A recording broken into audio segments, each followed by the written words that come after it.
How's it going? Okay, so if you're hearing this, you're probably like, what's going on? Why are you talking to me like this? Well, so we went through a rebrand. We originally were, speaking of which, we're now Drunken Book Club. But I wanted to keep old episodes alive, so here are the episodes before the main update to Drunken Book Club. These are, episodes that we did on a bunch of different books before we rebranded to Drunken Book Club. I keep referring to us as Drunken Book Club, but also reference, speaking of which is the old podcast. So, there we are. Also, our new socials for this are at DBC_pod for Twitter, and our Patreon is patreon.com/Drunken Book Club. Definitely recommend checking it out. It's only $1 a month, and you can tell us what books to read. Alright, well, that's it. You guys enjoy the episode. Bye-bye.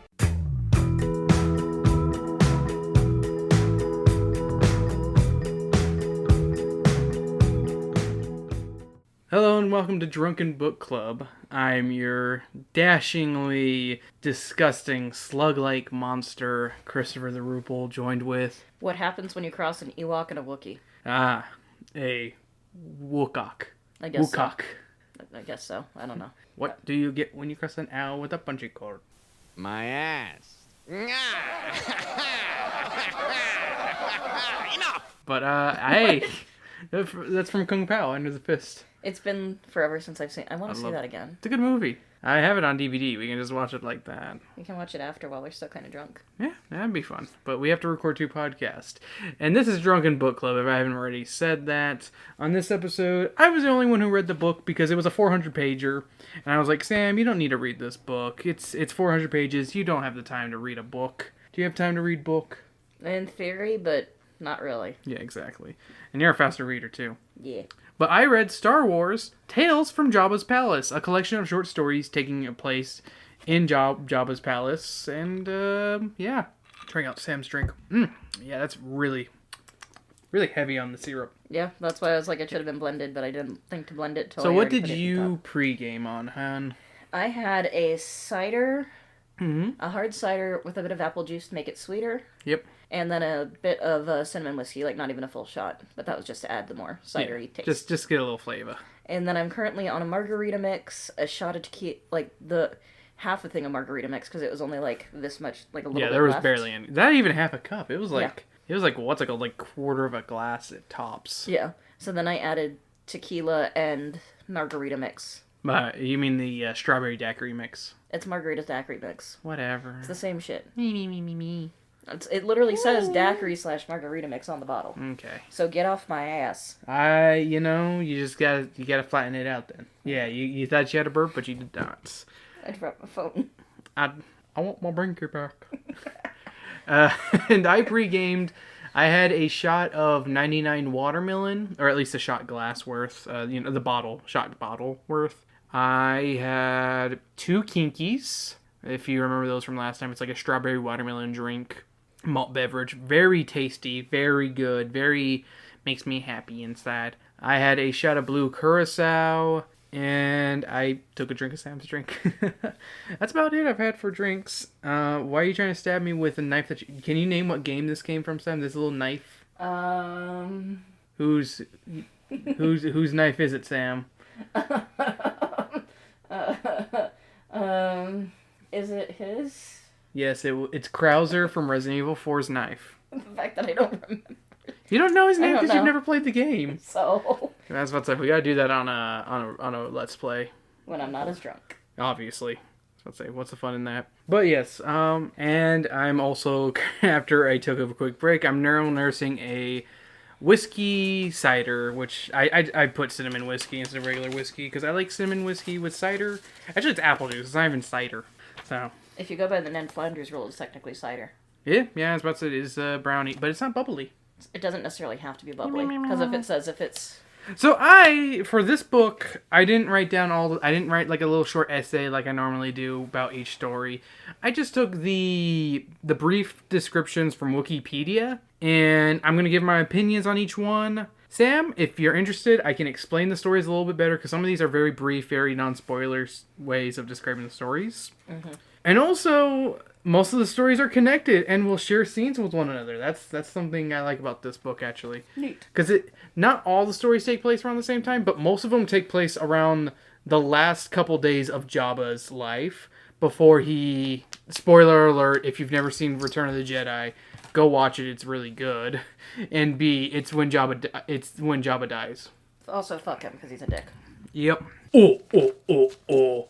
Wookie nipple pinchy. Great-great-uncle Jabba the Griffin. Raja Nabadua Gola Wookie Nipple Pinchy. Never get over that from Family Guy.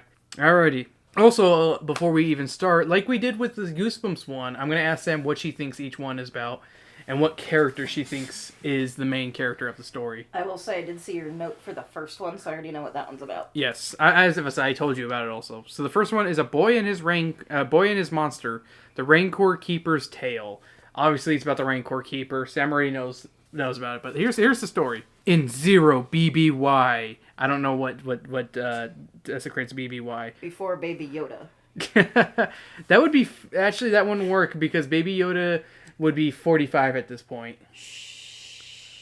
I hate that I know that because what's it called? The Mandalorian takes place 5 years after the end of Return of the Jedi, and Baby Yoda, the child, is 50 years old at that point, so he'd be 45. I was just making that joke because that's what works. Beep beep.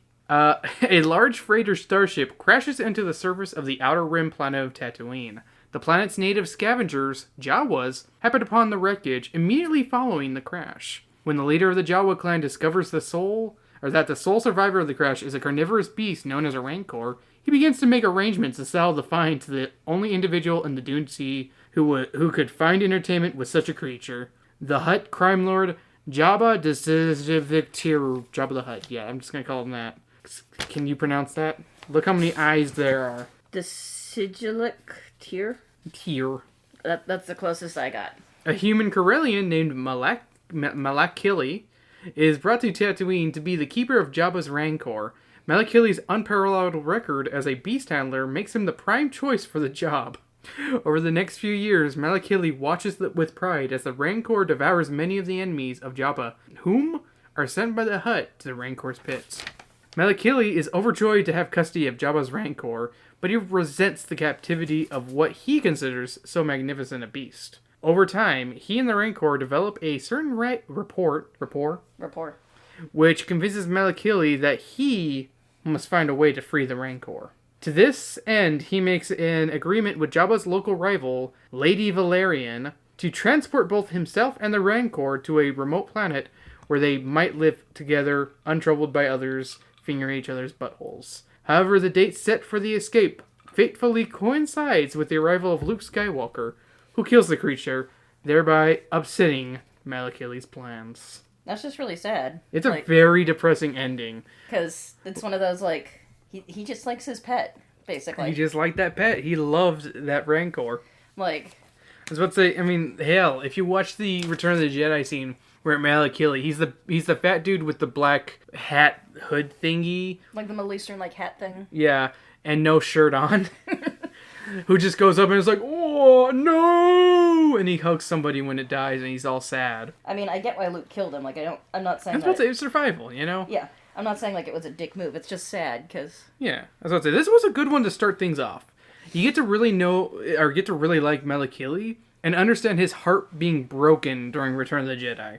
It's a sweet story. He goes from just caring for it to eventually planning on taking it off the planet, you know? Which, it's just nice of a lead up to, you know? Yeah. And it's crazy how this first story makes us betray the original movie and want us to see the Rancor beat Luke instead of Luke beat the Rancor.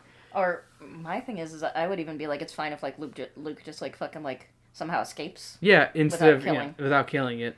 But that wouldn't even happen, you know, with Jabba. True, but I'm just saying, but I really like that, because it really shows how you expand on a universe. You show the duality of the universe and gives sympathy for both sides, you know? At the same time, I'm of course I want Luke to win. It's Luke fucking Skywalker. Yep. You know, we've seen his beginning journeys of wanting to go to Tashi Station to buy some power converters. But I was going into Tashi Station to pick up some power converters. I just want to go to Tashi Station and buy some power converters.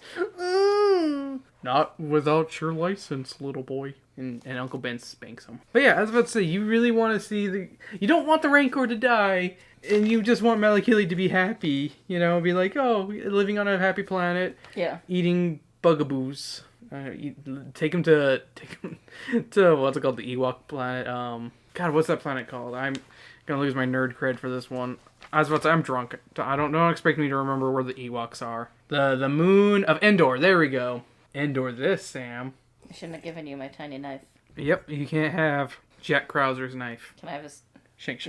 No, you can't have the knife. Why can't I have the You can't have the 1-inch knife. Why can't I have the 1-inch knife? You have to have a dick bigger than an inch. And I barely squeeze past that.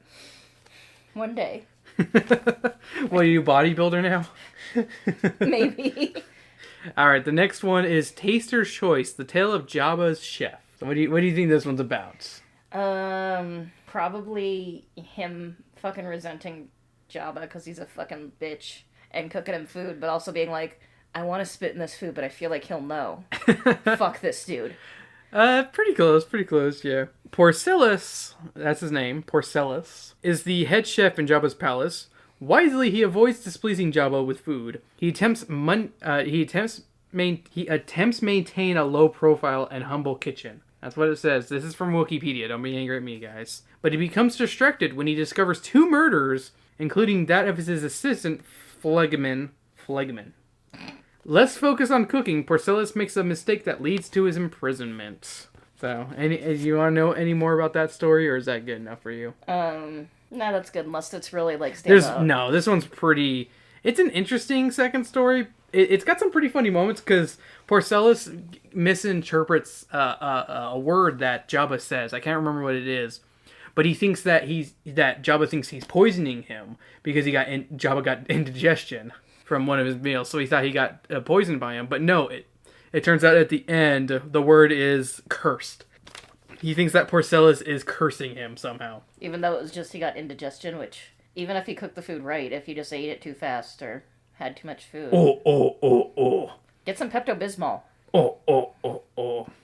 But yeah, I really don't have much to say about this one. It's pretty forgettable in all honesty.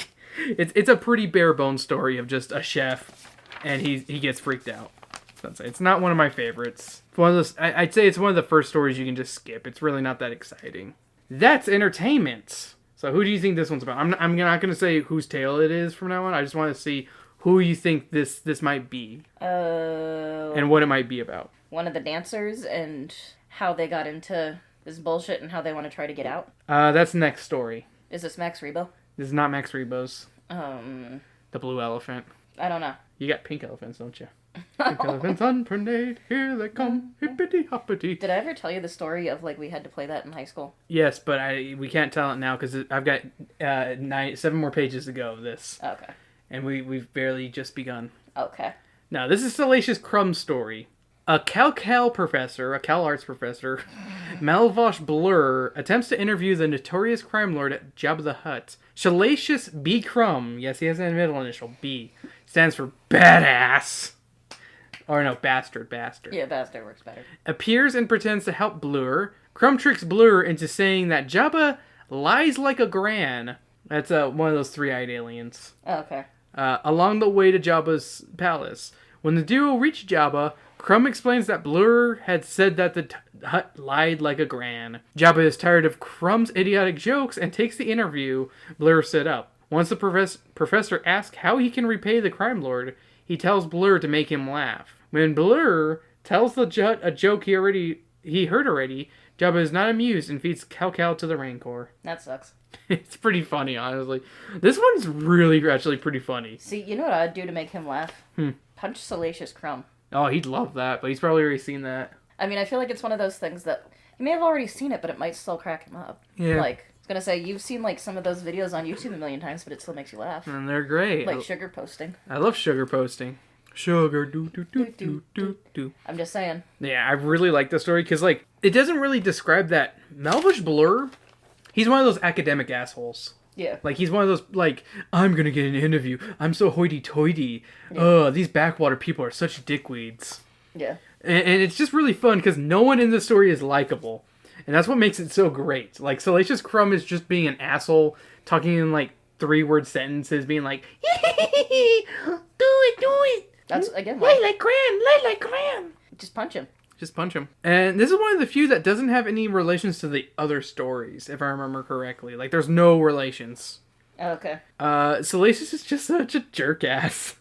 That's hilarious that the scholar falls into a trap, you know? Yeah. Like, does Blur think all the people in the real world are stupid or something? Well, that's how a lot of people think. I was gonna say, a lot of those kinds of assholes. I had to go through a training with a lot of people that just came out of college, and they're kind of that way of the like, oh, if you didn't go to this college, you're dumb. Also, my favorite part is, you want to know why he wants to interview with Jabba? So he can get tenure. I get that though, because professors are treated like shit until you get tenure. Yeah. Like, I get it. That's the most relatable thing. So any comments you want to know? Anything else you want to know about Salacious Crum's story? Not really, unless there's anything that really stuck out to you. Just ask if you want to know anything, hon. Don't. I don't know. I don't really think there's anything that I'm like dying to know on that one. Okay. I do recommend that story if you do ever pick up this book. So, if you want a good laugh at least. A time to mourn, a time to dance. What's this one about, Sam? Oh, that's one of the dancers. Yes, this is about one of the dancers. This one's about Ula, the Twilight girl who dies in the movie very viciously. Ula and her companion dancer are taken from Ryloth by Bib Fortuna. Bib Fortuna is that like pale Twilight guy with the gross teeth. Yeah, the one that looks like he does meth. Yes, the meth Twilight. Meth Twilight. Jabba's major domo promises them soft living at the famous Hutt's palace. However, upon arrival, Ula is dismayed to discover that Tatooine is a horridly hot and desert planet. A discovery alleviated only by her dreams of lush luxury at Jabba's palace. Fortuna leaves the two dancers momentarily, during which absence they encounter Luke Skywalker, who warns them against serving Jabba. Ula's friend flees with Skywalker, but Ula herself remains, jealously thinking she can thus ensure Jabba's patronage for herself alone. However, once at the palace, Ula learns how mistaken she is. Fortunately for her, hope is renewed when she learns from C-3PO that Luke Skywalker is planning a rescue for another prisoner at the palace. Heartened anew, Ula accepts Jabba's demand for her to dance, vowing to herself that this shall be her greatest dance yet, before she falls into the pit. Damn. Yep. It's a fucking amazing story, because like it starts off with like Ula meeting C-3PO and being like, I'm sad because, you know, this is what I expected. This was not what I was promised, you know? Yeah. I'm fucking dancing for a disgusting slug lord. Slug lord. That was what it was like in the White House. Sure. I was about to say, maybe if it's an Eli Vallely drawing, yes, that's exactly what it is. But yeah, you know, and then like midway through the story, we see Ula's kind of journey to this place. How like Ryloth at this point in the Star Wars universe is kind of just a shithole planet that like I don't want to describe it as like Chicago or something, but like it's being used for its spices that are used as drugs. It's being colonized. Yeah, colonized the fuck out of. And like a lot, and Bib Fortuna really sold out his people to the Empire and stuff like that because he wants them to do better, but he can't. But he mistakes that power by, you know, selling it to the wrong people. Yeah. So, and it really sucks for Ula at the end. Like, this is a really sad story, and it really paints the picture, you know, for Ryloth. It really does. And it really shows how despicable Bib Fortuna is with how he handles his own kind. Like, he's selling his own people to slavery. Yeah. And he knows they're gonna die. Like, it's not like he's like, oh, they'll have nice lives. It's not like a little kid when you go, oh, Fluffy's gone to the farm upstate, and the kid just thinks, oh, yeah, no. There's a farm upstate where there's a bunch of like 18-year-old cats. Yeah, this one is a definite must-read in my opinion, but it's got a, like, when you read about her story and then you watch the movie and be like, oh shit, how she died, you know? Because she was literally doing the dance to, like, end all dances. Yeah. At that point, when Jabba got so aroused, he just wanted to, you know, stick his tongue on her and be like, Pizza the Hut. So. Let us pray. P-R-E-Y, not hallelujah pray. What do you think this one's about? Let us pray. Jabba the Hutt being a creep. None of these stories are about Jabba, just for what it's worth. No, Jabba is not a main character in any of these stories. I guess Salacious Crumbs he is, kind of. Fortuna being a creep? Not yet, no. This is about Jaquil, who is an assassin. He's a Whiffid, which is like this weird pig-like race. Like, it's not those green pigs that you saw. It's a different one. Oh, okay. I don't know how to really describe a Whiffid. They're just ugly. It's what Lady Valerian is, his rival. Jaquil is an assassin and spy within Jabba's palace. His slow plot to kill Jabba is proceeding exactly as planned. He is bribing Phlegmon, the kitchen boy, to poison Jabba's food. All is good until Jaquil begins to get blackmailed. Someone knows about his plan, and Jaquil has already paid 10,000 credits to keep them silent. Now he must speed up his plan while trying to, turn the page, find the blackmailer. Jaquil's plot completely crumbles when Phlegmon is murdered. Jaquil is left with one last chance to eliminate Jabba, and he fails. I'll just say that. No, he dies anyways. Yeah, he does. I was about to say he does. Jaquil doesn't. Jaquil survives to the end. But still, I'm just saying. Technically, you can still collect the bounty if he's dead. It is, yeah. I didn't kill him, but does it really matter? I didn't do it.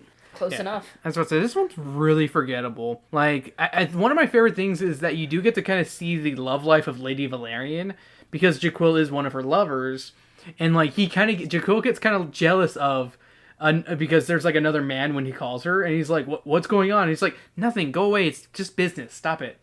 And it's just like, damn, she she wants to get that pussy stuffed. All 5 of them.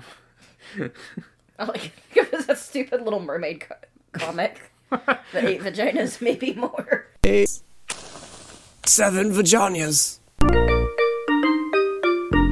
Okay, thanks. Maybe more. Okay, thanks, Grimsby. Imagine. But yeah, Jaquil really isn't that interesting, and I found this one to be a slog to get through, honestly. It's very slow, very boring, if you ask me. It's one of the forgettable ones. It's one of those ones that you can skip. I was kind of surprised he didn't kill Phlegmon. Phlegmon. No, oh, you'll find out who kills Phlegmon later. I was about to say, there's a autoerotic asphyxiation. Close. No, it's not. It'd be funny if that was close. No. This is from the mid-90s, Sam. Autoerotic asphyxiation got popular before that. Shut up. Sleight of hand. What is this one about, Sam? Sleight of hand. I would guess stealing, because sleight of hand, or it could be magic tricks like illusionary. Yeah. I don't know who it's about. Obviously, it's the tale of Mara Jade, a character who would later on have sex with Luke Skywalker because she's his wife.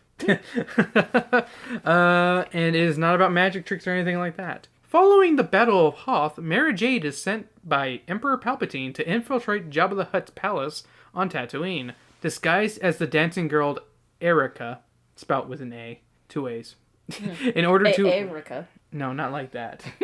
I meant one at the beginning, one at the end. I stand by. Shut up. In order to assassinate Luke Skywalker. Which doesn't make sense when you think about it, if it's after the Battle of Hoth. Because Luke doesn't go there until, like, years later. So it's just like, go there. Yeah, I was about to say... He's not here. Wait. Yeah, just wait. Just wait just bide your time. Yeah, I just realized how stupid that is now that I think about it. It's like, the Battle of Hoth and the Jabba's Palace thing... I want to say that's like a good almost year difference. Like, I want to say it's been quite some time. Also, you slobbered on me, I think. Sorry. It's okay, hon. It's okay. You're just slobbery like John Heater in the newest Tremors movie. He like has a spittle of drool and it made me laugh so hard. When he was just like freaking out talking. Where did I leave off here? Oh yeah. However, Melina Karnas, a member of Jabba's secret security detail, suspects her of planning to assassinate the Hutt and attempts to arrest her. Jade turns the tables on Karnas by using the Force to cause Melina to shoot one of Jabba's Gamorrean guards. Jade flees down a tunnel and comes to a ventilation shaft of the Rancor pit. After fighting through 3 rows of guards, she is able to watch Luke kill the Rancor. She then gets a boner about it. No, she then enters the ventilation shaft of the Rancor pit using a Force pike, and uses the Force to open the trapdoor and follow the crowd out to the sail barge. Though she begs Jabba to let her join him and others at the Dune Sea, a suspicious Jabba instead provides her with a landspeeder and instructs her to leave and never come back after she tried to use the Force on him. Thus stymied in his attempt to fulfill her mission, Jade returns to Imperial Center and to a displeased Palpatine. Yep. This one really left me wanting more. Because, like, it was such an abrupt ending of just like, oh, well, I guess I gotta go tell the Palpatine that I failed, you know? It was just one of those ones that's like, it made me want more. It's telling me to read the ending. Why do I need to read the ending on page 138? I have such a lady boner for him. It's so confusing. There's nothing like that. I don't know. I didn't read it. Okay, here we go. With a sigh, Mara returned her full attention to the desert landscape before her. She had failed her first true failure since the Emperor had designated her his hand. It hurt terribly, but it was all right. She would make it all right. Skywalker might escape now, but he couldn't avoid her forever. Eventually, somewhere, she'd catch up with him, and then he would die. I don't know why I needed to read that, honestly. Yeah, it sounds like that doesn't happen. It doesn't. No, they end up fucking, and they form baby.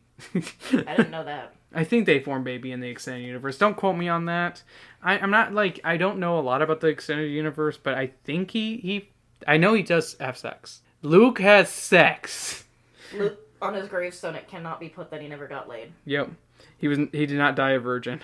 Overall, the action in this one is pretty good.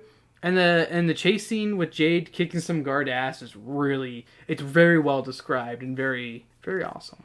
Sounds really cool. Yep. Alright, the next one is, And Then There Were Some. What do you think this one's about? You use your context clues on this one, Sam. And Then There Were Some. Do you know the story And Then There Were None? No. At least not that I can think of while I'm drunk. Okay, the story of And Then There Were None is an Agatha Christie murder mystery. So it's the murder of Flagman, maybe? And a murder mystery about who killed who. Who done it? It is a whodunit story about the Gamorrean guard who's really fucking stupid, and it's amazing. Gartog, yes, his name is Gartog, is a Gamorrean guard in Jabba's palace. He is disappointed because he is always assigned to patrol the dark back hallways. Gartog is continuously looking for something important that will promote his status among the other guards. Now he has his chance. Gartog has happened upon 3 separate murders and sets out to find the killers. The method by which he draws his final conclusion is somewhat erroneous, but nonetheless it is accurate. He gets the murder mystery correct, and it's amazing. Like, you don't find this out until, like, close to the end of the book, but you find out that Gartog is correct. Like, he doesn't get... But he did it the wrong way, kind of thing. Oh, yeah, he was just like, I blame them because they're suspicious, pretty much. And it's amazing. This story is the funniest one of the bunch. Like, I said the Salacious Crumb one was funny. This one is hilarious. Like, Gartog is an incompetent idiot who's amazing. Like, it's so great. And, like, for most of the story, he's carrying around 2 dead bodies that are slowly rotten. Oh, this is in the the one heat. that you told me where he's like, did you kill this guy? Yeah, he just goes like, up to people. And the people are like, no, what the fuck? Yeah, it's so fucking funny. Like, if you can find a PDF of just that story, I recommend it. It is so freaking funny. Like, that almost sounds like some Skyrim bullshit someone would do. Yeah, just be like, I'm gonna carry... It sounds like something Dylan would do. Yeah, just, where you have this corpse... No, he's just like, did you kill this man? No? What? Why are you carrying around a dead, rotting corpse? Did you kill him? No, he didn't. No, Gartog did not do that. But Dylan did. Yes, he did. But yeah, it's fucking hilarious. And I'm gonna probably read some of the epilogues at the end. Gartog's epilogue is amazing, and it's too great. Old Friends. What do you think Old Friends is about? The Golden Girls get together. And okay, B. Arthur is the only canon character in the Star Wars universe of the 4. I don't know otherwise. Stop. No, it's Effet Mon's tale. Effet Mon is that... You remember when we were watching the Return of the Jedi? Yeah. And I pointed out that guy with the giant head? Mm-hmm. Like, literally, that was, like, on the ground all the way up to, like, a normal human height? Mm-hmm. That's what Effet Mon is. He's that weird-looking thing. So Effet Mon owns a life debt to Jabba the Hutt. To pay back the debt, Mon has formed an allegiance with Jabba by ratting out any plots against Jabba. Mon also gathers information and advises Jabba on certain matters. Such is the case when Mon gets a quirking feeling about the Rebel Alliance members Jabba is holding prisoner. Mon warns Jabba not to execute the prisoners, but Jabba refuses, knowing that Jabba is making a fatal mistake. Effet Mon declares his debt paid and breaks his allegiance with Jabba and walks away. I was about to say, this one's another tragic tale, because Effetmon literally does owe his life to Jabba the Hutt. Like, Jabba actually kept him alive in an early, in his backstory. I can't exactly remember, because I'm a little drunk, but it's really funny, because Effetmon's just like, hey, don't fucking go to the sand dune. Let these people go so you can live, and Jabba's just like, oh, Wookiee nipple pinchy. And he's like, you know what, fuck it, I'm out. Yeah, and he's just like, alright, you're not gonna listen to me. I'm trying to fucking keep you alive. And bam, I'm gone. And, like, one of the most heartbreaking things is, like, Jabba's like, oh, you only stuck around because of the debt you owed me? I thought we were actually friends. And then, like, what's it called? And, like, Effetmon's like, we are friends. That's why I'm telling you this. And it's like, damn. Like, it's a really good story of just friendship going there, you know? Of just, like, he just wanted to protect Jabba. Yeah. Not out of any life debt or anything, but because he's his friend. Yeah, like, if I were to be like, hey, don't walk into traffic, you'd die. I mean, it's not that simple, Sam. But I'm just saying in the sense of, like, don't do the thing. And then you're like, oh. Do the thing. I'm gonna do it. I'm fucking Chris, I can do whatever I want. Yeah, I can. Shank, shank, shank, shank, shank. Oh, wait, I don't have my tiny knife. Shank, shank, shank, shank, shank. I'm dead. That stings. That stings slightly. I'm giving you acupuncture. No, you're giving, like, the world's worst tattoo. That too. Goat grass is the next one. What is goat grass about? I don't know. People getting high. Goats getting high. It's about Reese, the three-eyed alien with the weird eye stalks. Mm-hmm. Reese plans to kill Jabba the Hutt by destroying Jabba's sail barge. Reese, I'm just gonna call him Reese. It's Reeyees. I'm just gonna call him Reese. Has worked with the Galactic Empire to plan the attack. The Empire has provided Reese with the bomb and detonation link. However, his only way of communicating with the Empire has been through Reese's new accomplice. This supposed ally ends up being more than Reese's bargained for. Man, I don't think I've ever said Reese's name more than that. I barely remember what happened in this one, in all honesty. It's really fucking forgettable. I think he dies at the end. That's all I remember. I think he dies. Okay. And goat grass refers to his home planet, where that's like the it's a grass field. It's the grass that's there, you know. The hills are alive with the sound of music. Yes. I was about to say, he's kind of goat looking. Alright, the next one. And the band played on. What's this one about? Is that the Max Rebo? This is the Max Rebo story. This one is amazing. Ever Orbis and his galactic jizz whalers. That's what they're called, people. Don't fucking talk shit. Let me restart that. Ever Orbis and his galactic jizz whalers. I can't not laugh at jizz whaler. I'm just thinking of like a guy jerking off in his hand and just throwing his fucking his jizz everywhere. When he has to make loud moans as he comes. Ah! That was me. Came to Tatooine expecting to perform in Chow Moon's spaceport cantina. That's in Emperor's New Groove. No, in A New Hope, the place where Luke and Obi-Wan are trying to find someone to take them off to go to Alderaan or whatever. Mm-hmm. And you hear the and that's also Jizz playing. Yep. Just Jizz. Didn't I give you a Jizz shirt at one point? I do have a Jizz shirt. Your parents gave me a Jizz shirt. I gave you an I'm in the band Jizz shirt. I thought it was your parents who got it for me. No, it was an anniversary present. Okay. Well, I still have it. It's still in the closet. Baby. However, on their way to the cantina, they are attacked by Figrin Dian and his modal nodes. That's the band playing the dun-dun-dun-dun song. Yeah. Orbis is killed in the fight, allowing Max Rebo to take over the band. After the cantina job busted, the new Max Rebo band is desperate for a job. Rebo soon accepts a lifetime contract to play in Jabbas Palace. To the dismay of fellow band members, Cy Snoodles, the only payment for the job is simply unlimited food. I love this one. It's amazing. Like, we get a good feeling of all the bandmates because it goes between their perspectives. You don't just get just Max. You don't just get Cy. You don't just get Toots McCool.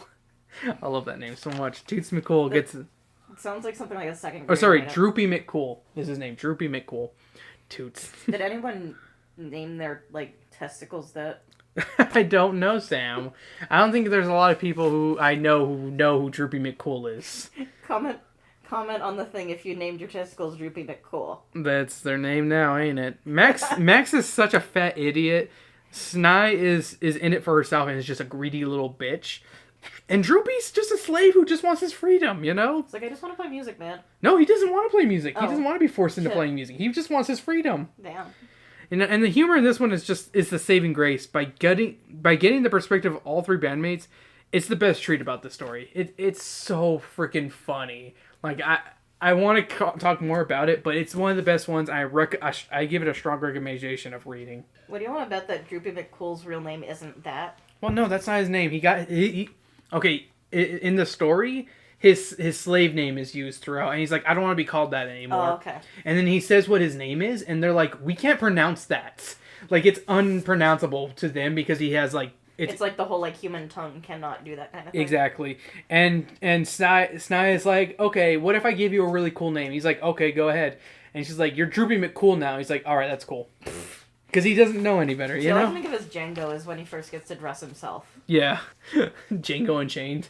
Yeah, of like when it's like you dressed yourself. You chose that outfit. Yes. Alrighty. Of the day's annoyances, what do you think of the day annoyances is about, Sam? I don't know. Alright, it's a tale of Bib Fortuna. Okay, I was thinking it might be, but I wasn't sure. So the fact that Jabba still lives is an annoyance to Bib Fortuna. To solve this problem, Bib Fortuna is somehow involved in every plot against Jabba. As Jabba's major domo, Fortuna has everything set for him to take over Jabba's palace, no matter who kills the Hutt. However, because the transition of power will be rougher if another plot succeeds, Fortuna tries to plot his plot one step ahead. Yes, he plots his plot. In order to gain this advantage, Bib Fortuna has allied himself with the Biomar monks. Unknown to Fortuna, the monks have their own plans, and Jabba is not the only target. Bib Fortuna is a fucking asshole. But I like he tries to keep alive a fellow Twi'lek who got burned and horribly scarred because Jabba wants to see if the Rancor would spit up his corpse because he thinks it's disgusting.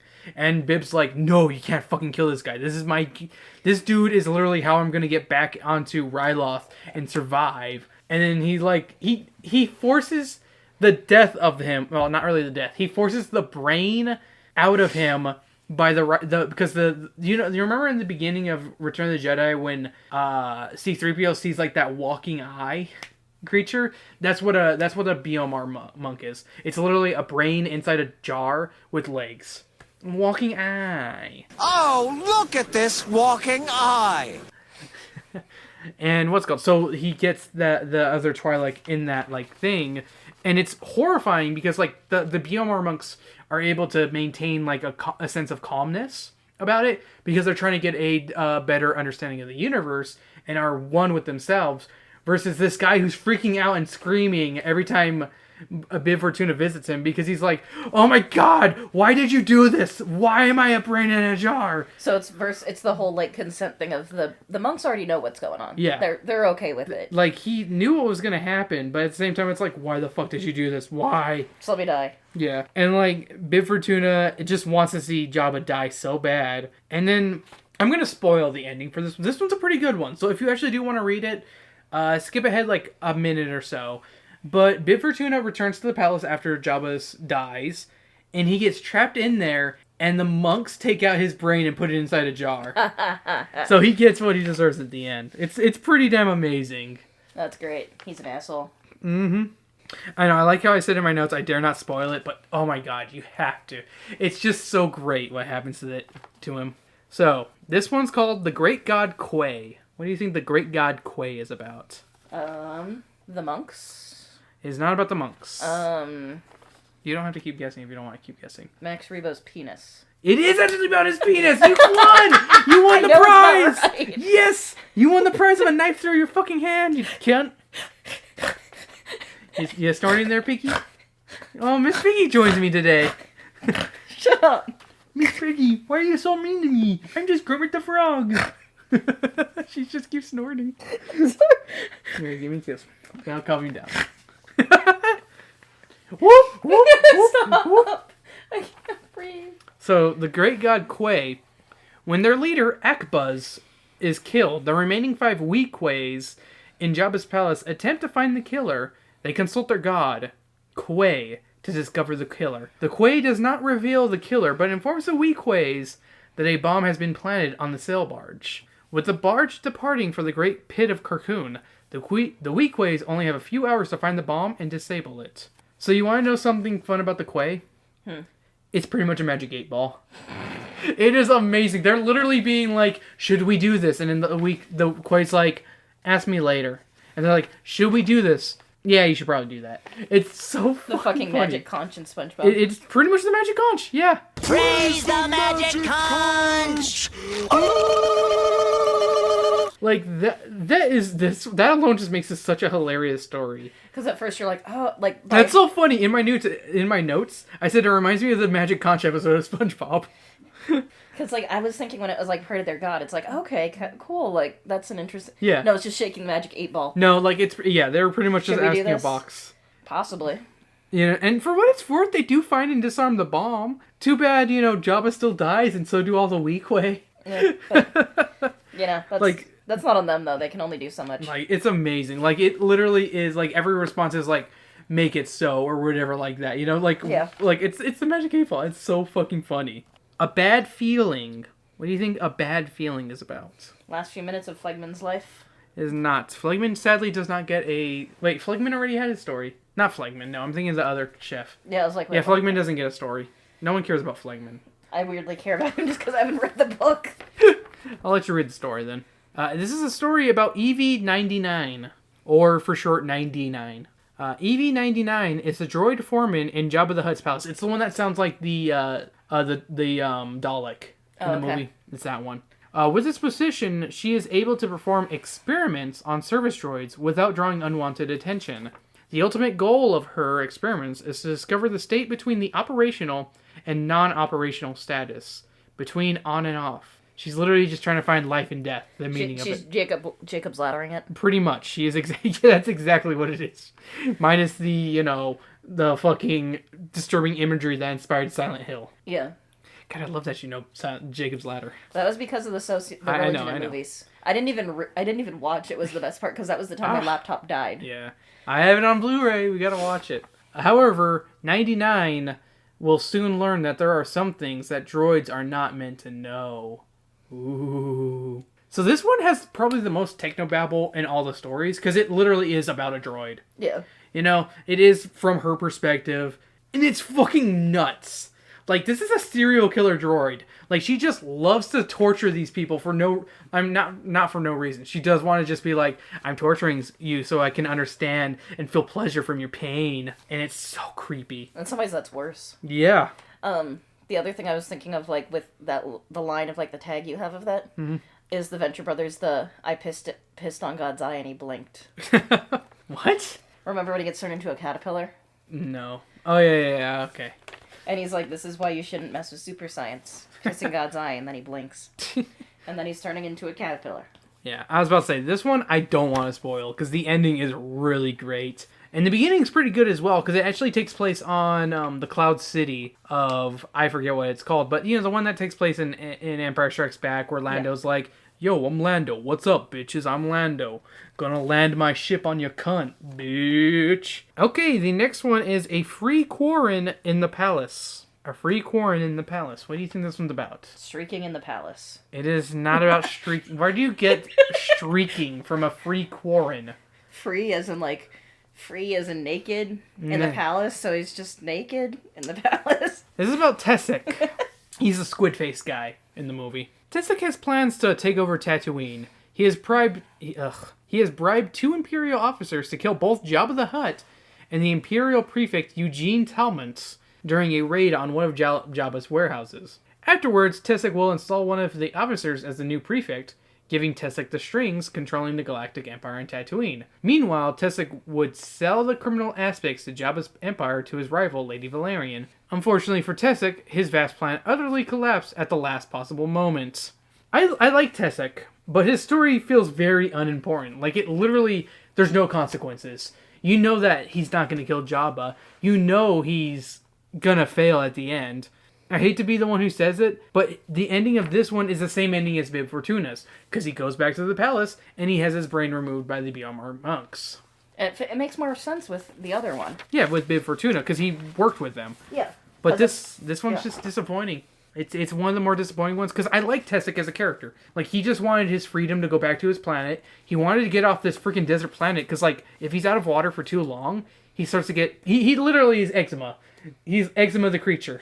Because, he's literally just going to crack and die because he's a fish, man. Moisturize him. Mm-hmm. It's sad. It really is. Tongue-tied. What do you think tongue-tied is about? Making out. It is not about making out. It's about Bubbo. The little frog dog thing that's in his palace. You remember when I pointed it out to you? Oh, yeah. Bubbo-Icular, like several others, is enlightened by the Biomar monks after Jabba's death. Soon after his enlightenment, Bubbo-Icular recounts the story of how he got his revenge on Reese to his long-term mentor, Ivilo Natali. This one is very short and sweet to the point. Like, I don't have really too much to say about it, but it's pretty funny. You know how Reese was like, I have a bomb, but I forgot to mention he lost the detonator. He couldn't find the detonator.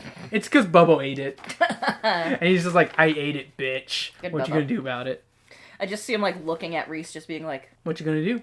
What you gonna do? I'm gonna bite you. And who are you gonna tell? Who you gonna tell? Who you gonna tell? If you tell Jabba, you're in trouble. Yeah, I was about to say, Bubbo's Tale's funny, and it's only like 6 pages long. It's worth a read because of how short it is. Out of the Closet. What do you think Out of the Closet about? And no, it's not about homosexuality. Of, makeovers. Makeover, makeover, makeover, makeover, makeover. I was gonna say, there's a clap on. I know, I just did one too Now, many this one makeovers. is The Assassin's Tale. Danik Jericho is behind the mysterious deaths of Akbos and Phlegmon. The dead Fucking bodies. finally. The dead bodies you find. Yes. But these deaths are just to abide his vampire hunger until he is able to gorge on Han Solo's soup, as he calls it. Because he looks like a human, but he's like got these 2 tentacle, like, proboscis things. And literally they go into your nose and he like eats your brains like that. Yeah, imagine going through the nose just to grab into your brain. Oh, so it's like a Egyptian embalming. But you're alive still. Yeah. So, no, it's not. But Jericho misses out on his opportunity when Jabba takes Solo to the Great Pit of Carkoon. Neither return to the palace from the trip. So this one's interesting because it's told from the perspective of a vampiric-like addict. Because, like, he's literally like, I want to eat the fucking soup of Han Solo. Like, I need the brains of something, like, that's worth my time and not these waste of time slaves that he has. Yeah. Like, it's really creepy and unsettling, you know? But my biggest problem, though, is it's very anticlimactic. It literally ends. And it's just like, oh, that was it? That was all? Like, he doesn't actually die in this one. He literally is just like, I missed out on it. Fuck. I missed out on it. God damn it. And Why can't he go after, like, the monks? I don't know. Maybe they're not as good tasting. Because, I mean, he would think that they're lesser life forms when you think about it. Yeah. Because what's it called? You want... I mean, when you compare Han Solo to a monk, you're getting... It's like rice to a full-course meal. True. But still, at least, maybe that's how he survived, was by slowly, you know. But he wants good stuff. He doesn't want waste of times. I'm just saying. That's why he doesn't die. Alright, the next one is Shara and the Sarlacc. What do you think Shara and the Sarlacc is about? Is that the... Go ahead, keep talking. Is that the, like, six-titted dancer? That is not the one about the six-titted dancer. No, hers is actually the last story. No, this is a... Shara is the sister of a skiff guard, the pilot of those airships. Mm-hmm.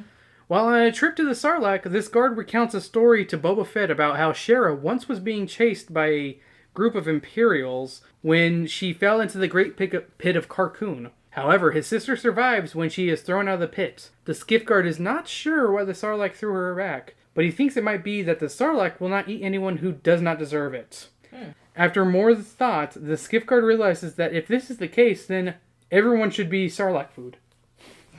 So, this one's very short. It's literally another 6-pager. You know, it's pretty simple. But the one thing I like about it is it's kind of told from it's a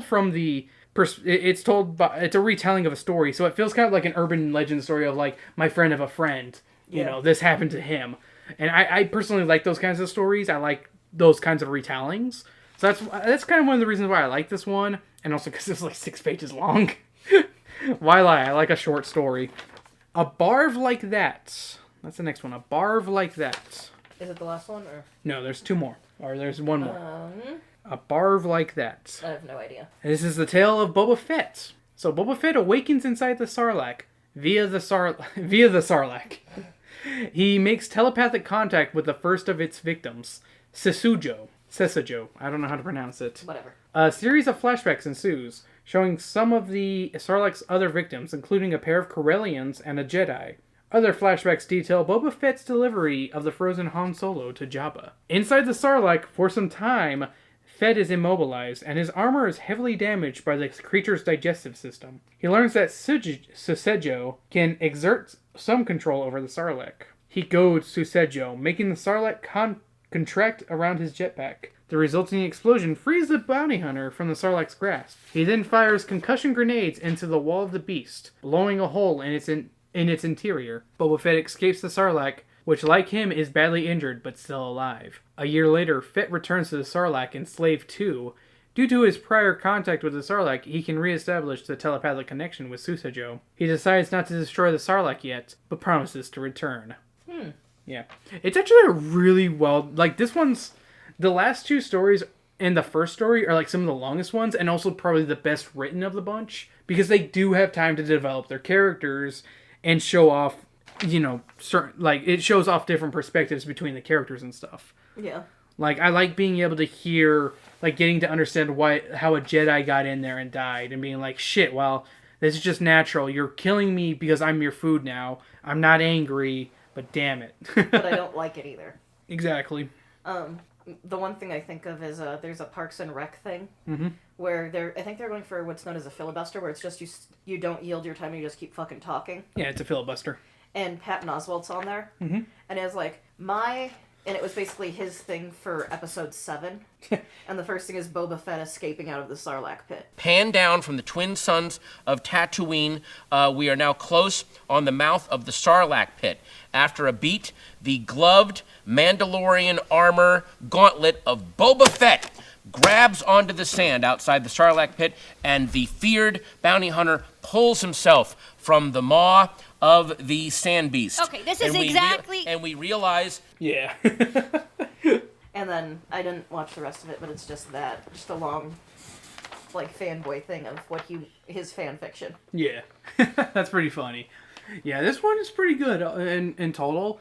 I like that the author actually got a little pissed off because the people behind the Star Wars publishing were like, wouldn't allow him how he wanted it originally. He wanted the Sarlacc to actually be a thinking being that's like, hey, you know, I'm only keeping you alive because you have very interesting stories and stuff like that.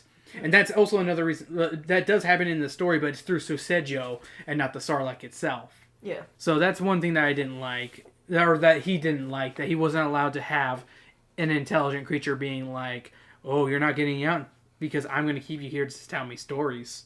Like, I really like that concept. Yeah. So it kind of reminds me of the movie Tales From the Dark Side with the witch who's getting told stories. It's a really good movie. Go check it out. But now we're at the last one, Skin Deep. What do you think this one's about, Sam? So that one's about the six-titted dancer. I know that much. Yes, it's about the six-titted dancer. The story begins on the night after the Battle of the Great Pit of Carkoon. Tessek returns to Jabba's palace in a rush and reveals to the inhabitants of Jabba's demise, sending the palace into chaos. Yarna Dial Gargan, the Askijian dancer, the six-titted chick, is effectively freed from her servitude now that Jabba is dead, and immediately takes this as an opportunity to flee to Mos Eisley and recover her children, who Jabba is currently keeping as prisoners in the Desagelic complex. While recovering the necessary supplies to take the trip, Yarna meets Doylin. I'm just going to call him Doylin.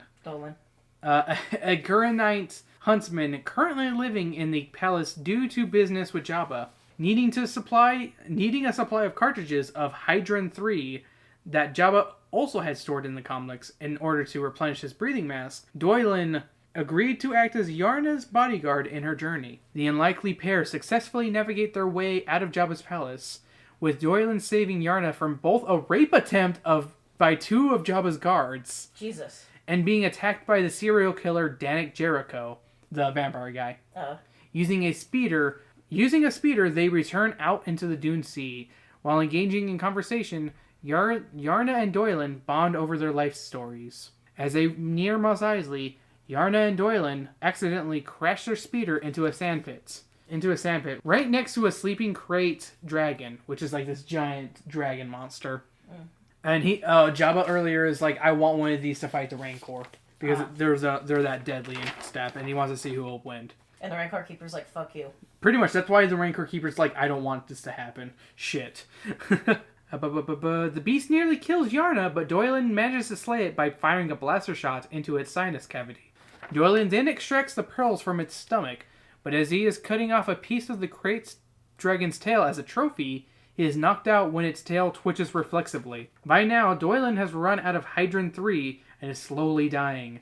Yarna carries him to Mos Eisley and uses some of the jewels she has been saving in order to buy back her children to buy him more Hydron 3, saving his life. Doylan is grateful to Yarna for her selfless act, but Yarna herself is morose as she has lost her one chance at reclaiming her children. Fortunately, Doylan repays her with the Dragon Pearls, which they use to buy back Yarna's children, as well as a spaceship to leave Tatooine. After some debate, the pair decide to go to Doylan's homeworld. This one's amazing. Like, I love this story. Like, it literally is just them being... Like, it's one of the few stories that ends with a happy ending, because they end up falling in love. Because they... What's it called? Like, he's like, oh man, she realizes... Because, like, most of the people in the palace would call her ugly and fat. But he referred to her, like, at first as being Lady Yarna, and never referred to her as being ugly or anything like that. And she... took that as very respectful at first. And then, like, he wears a mask, obviously, because he's wearing a breathing apparatus. But when he does finally take it off to eat, he's scarred from, like, a creature attack. And, like, he's very self-conscious about that. And he thinks that women, whenever they see it, aren't attracted to him. So he's very self-conscious about it.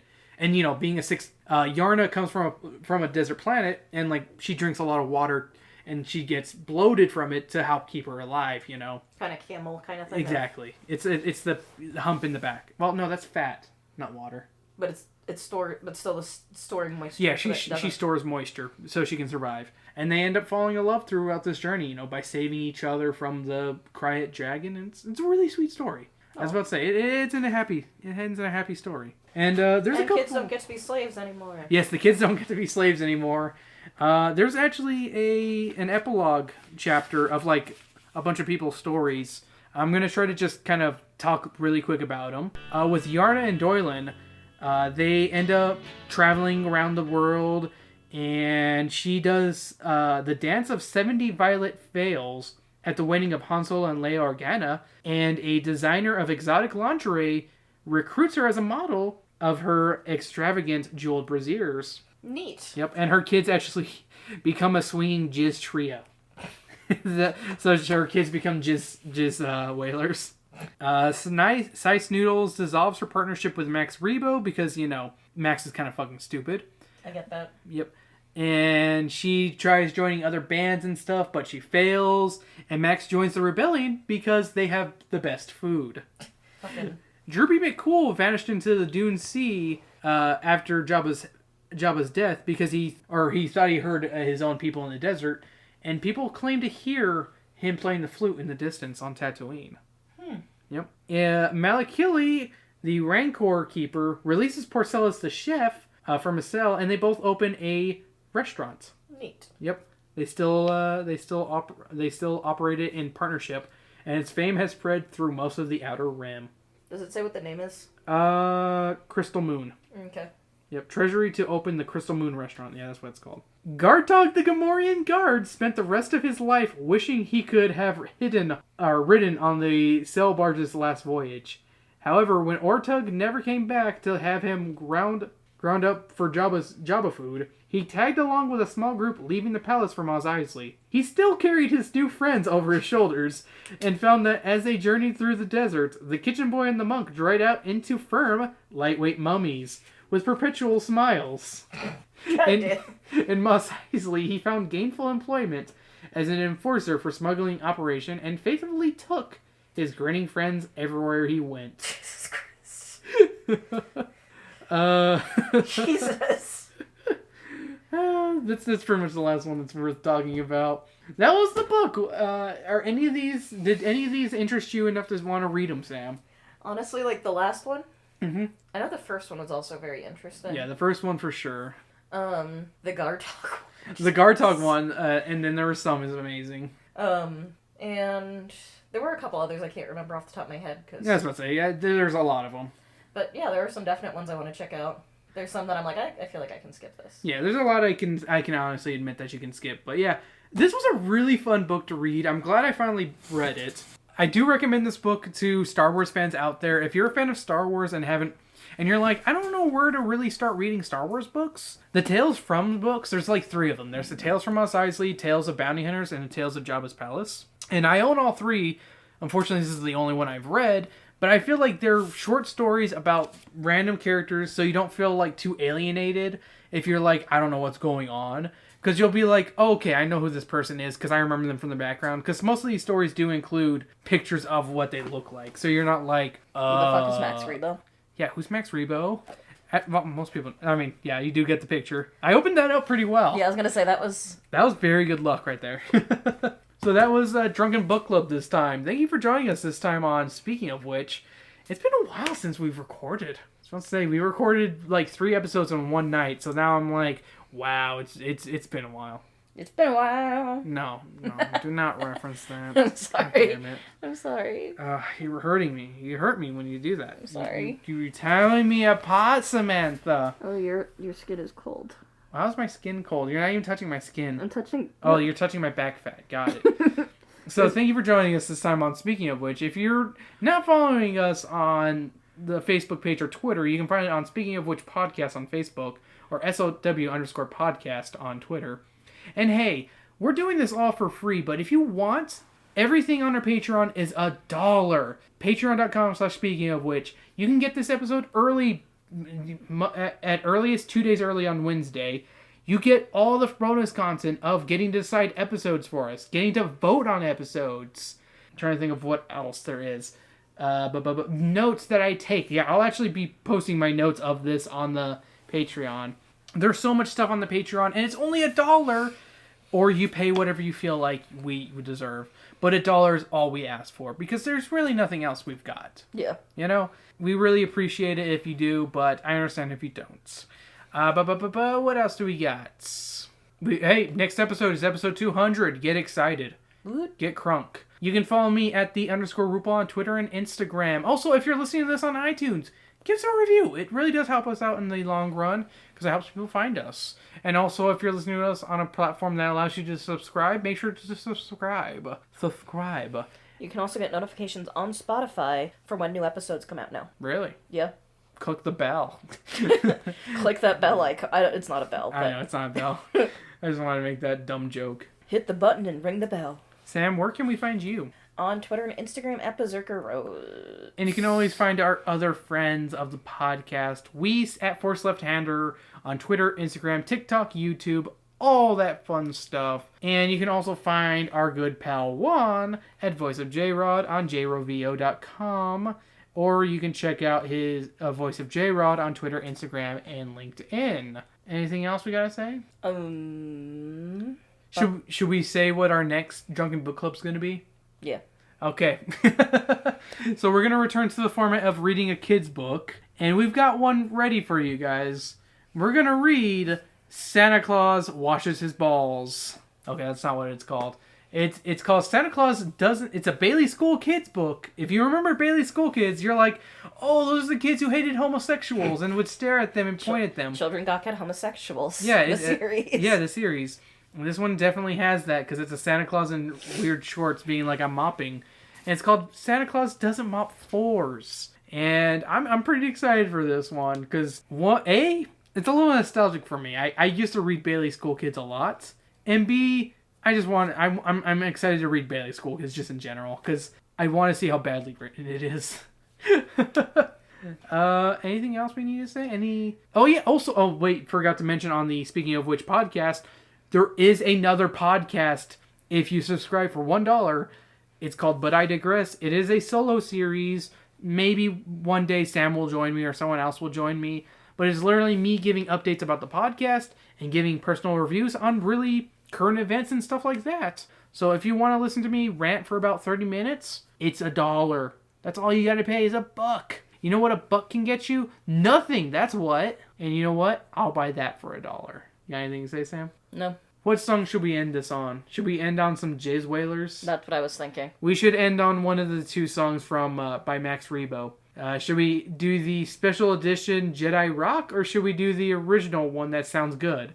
We're gonna go with the one that actually sounds good, because I hate Jedi Rock. Yeah, I was thinking the one that sounds good. Yeah, the one that isn't... Ooh, yeah! With the fucking creepy CG 3D monster that's like...